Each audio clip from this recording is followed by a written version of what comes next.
Halo semuanya, saat ini mari kita belajar bersama tentang materi ekologi dan keanekaragaman hayati. Nah, kita semua tahu kalau kita perlu lingkungan untuk hidup. Tapi tahu tidak kalau lingkungan itu terdiri dari dua bagian, yaitu yang pertama ada biotik, yang terdiri dari semua makhluk hidup seperti hewan, tumbuhan, bahkan kita manusia. Dan lingkungan abiotik, seperti suhu, cahaya, tanah, unsur hara, air, dan juga udara.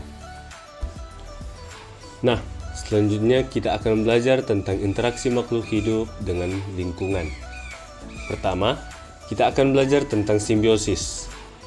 Simbiosis yang pertama yaitu ada simbiosis mutualisme, yaitu hubungan yang saling menguntungkan. Contohnya, ada kupu-kupu dan juga bunga.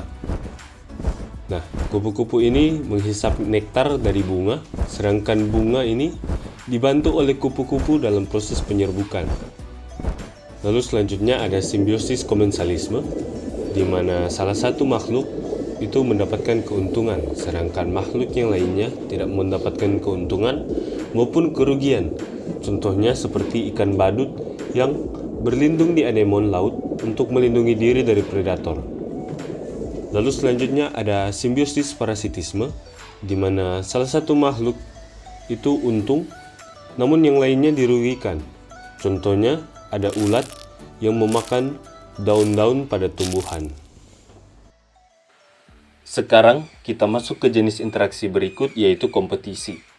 Kompetisi dalam ekosistem adalah interaksi antar makhluk hidup yang saling bersaing untuk mendapatkan sumber daya alam yang terbatas.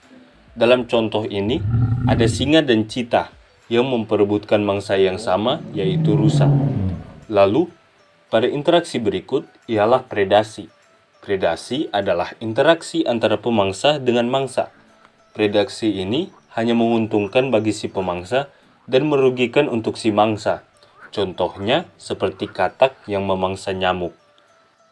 Sekarang kita akan membahas tentang rantai makanan dan jaring-jaring makanan.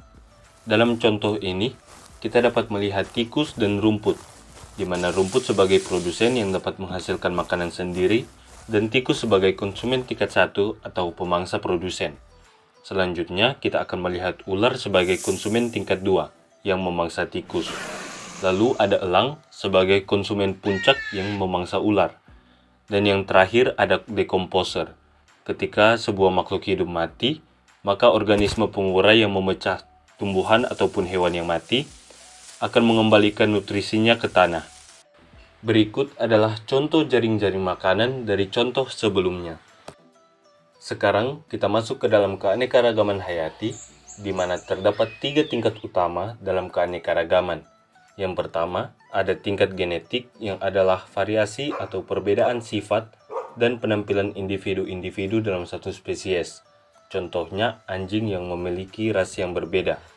Lalu yang kedua ada tingkat spesies, di mana keanekaragaman tingkat spesies ini menunjukkan adanya jumlah dan variasi dari jenis-jenis makhluk hidup. Contohnya seperti singa dan macan. Dan yang terakhir ada tingkat ekosistem, di mana adanya keanekaragaman tingkat ekosistem ini ditunjukkan dengan adanya perbedaan faktor abiotik serta komposisi jenis makhluk hidup.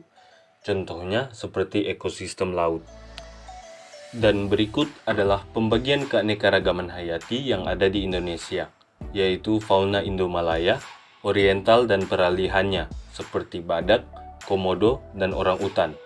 Dan untuk tumbuhan ada flora malaysiana, seperti pohon beringin dan bunga rafflesia.